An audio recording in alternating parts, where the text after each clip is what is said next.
बिहार में जब तेजस्वी यादव और नीतीश कुमार की साथ में सरकार चल रही थी, 17 महीना सरकार चली और जाति आधारित गणना के तर्ज पे जो आरक्षण है बहुजन समाज का वो 49% था, उसको बढ़ा करके 65% किया गया। बिहार विधान परिषद से एक बिल पास हुआ, लेकिन जैसे ही लोकसभा चुनाव समाप्त हुआ और लोग कह रहे हैं कि जो ये मामला है कोर्ट में पहले ही बहस हो चुका था चुनाव के ही बीच, और अब वो हाईकोर्ट, पटना के हाईकोर्ट को द्वारा रद्द कर दिया गया है।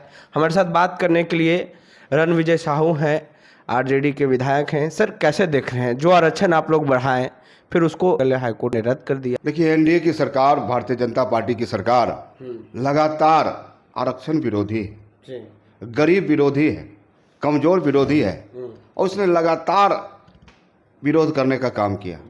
आज माननीय तेजस्वी प्रसाद यादव जी, हम बहुत बहुत धन्यवाद देना चाहते हैं आपके माध्यम से कि बिहार एक पहला स्टेट है, ऐसा राज्य है जहां अपने संसाधन पर जाति जनगणना कराया गया और जो आरक्षण का सीमाएं था उसको बढ़ाने का इन्होंने काम किया। यानी गरीबों की चिंता अगर सचमुच में कोई करता है तो उस व्यक्ति का नाम है माननीय तेजस्वी प्रसाद यादव। कि आरक्षण के जो मापदंड था, आरक्षण का जो मानक था, उसको उन्होंने बढ़ाने का काम किया। यानी गरीब को आगे बढ़ाना चाहते हैं। अब भारतीय जनता पार्टी के लोग, एनडीए के लोग, अगर इस जो बिहार विधानसभा से पास हुआ था आरक्षण, इसको केंद्र सरकार के द्वारा 9वीं अनुसूची में अगर शामिल कर दिया जाता तो कोई इस पर बहस नहीं कर सकता था।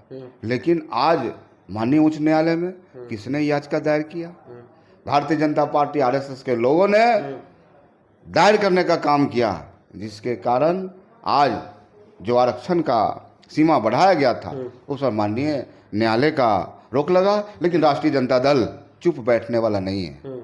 राष्ट्रीय जनता दल हमेशा से वंचितों की वकालत करता है, गरीबों के, कमजोरों के, किसानों का, मजदूरों का, युवाओं का, छात्रों का वकालत करता है। हम बैठेंगे नहीं, हम लड़ेंगे, हम जाएंगे, सर्वोच्च न्यायालय जाएंगे। ये मेरा अधिकार है, ये मेरा हक है, निश्चित तौर पर जाएंगे। और यह लड़ाई हमारा आगे जारी रहेगा जब तक कि नहीं गरीबों को हक नहीं दिला दे, तब तक राष्ट्रीय जनता दल चुप न बैठेगा। और माननीय नेता तेजस्वी प्रसाद यादव जी के नेतृत्व में जो हमारा अधिकार है वो अधिकार तो लेके रहेंगे। लेकिन जो हम कई वकीलों से बात किए हैं, हाईकोर्ट के जो एडवोकेट होते हैं, उनका कहना था कि जो पीके शाही एडवोकेट थे बिहार सरकार के, नीतीश कुमार के एडवोकेट, वो पक्ष ठीक से नहीं रख पाए। तो निश्चित तौर पे माननीय मुख्यमंत्री जी आखिर चुप्पी क्यों साधे हुए हैं? वकील जो था अगड़ा जाति से था सर। चुप्पी को तोड़ना चाहिए। पीके शाही जी माननीय पूर्व मंत्री रहे हैं, माननीय नीतीश कुमार जी के भरोसेमंद मंत्री रहे हैं। तो हमें लगता है कि कहीं ना कहीं माननीय मुख्यमंत्री जी चुप्पी साधे हुए हैं। ऐसा लगता है कि साजिश है। ये भी चाहते हैं कि गरीबों को अधिकार नहीं मिले, वंचितों का आरक्षण नहीं मिले।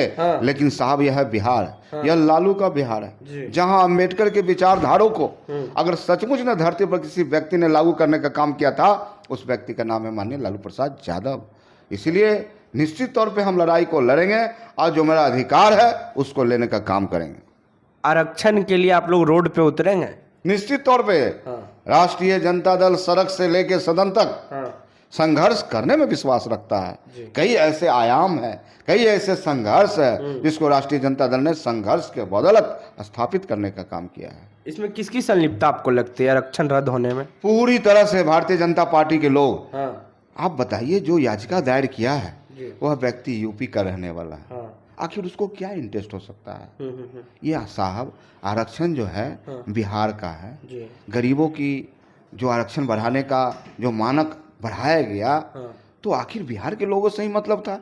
आखिर कौन लोग हैं जो गाजियाबाद से आके हाई कोर्ट में याचिका दायर करते हैं, सुनवाई होती है, बहस होती है, तो कहीं ना कहीं भारतीय जनता पार्टी और आरएसएस का पूरी तरह से मिली भगत है और बिहार के आवाम ने इसको देखने का काम किया है। और आने वाला 2025 में बिहार की महान जनता ऐसे साजिश करता, ऐसे नेताओं को बेरोजगार करेगी। एक सवाल ले लेते हैं सर। सम्राट चौधरी ने लालू प्रसाद यादव पर फिर टिप्पणी किया है। उन्होंने कहा है कि अपराध के प्रतीक हैं लालू यादव। देखिए, सम्राट चौधरी की बातों का कोई नोटिस नहीं लेता है। सम्राट चौधरी जी ने पगड़ी बांधने का काम किया था और कहा था जब तक बिहार के मुख्यमंत्री जी को गद्दी से नहीं उतार दूंगा तब तक मैं पगड़ी नहीं उतारूंगा। पगड़ी तो उतारना अलग की बात, बगल के कुर्सी में बैठते हैं। तो कहीं ना कहीं सम्राट जी के बातों का कोई नोटिस नहीं लेता।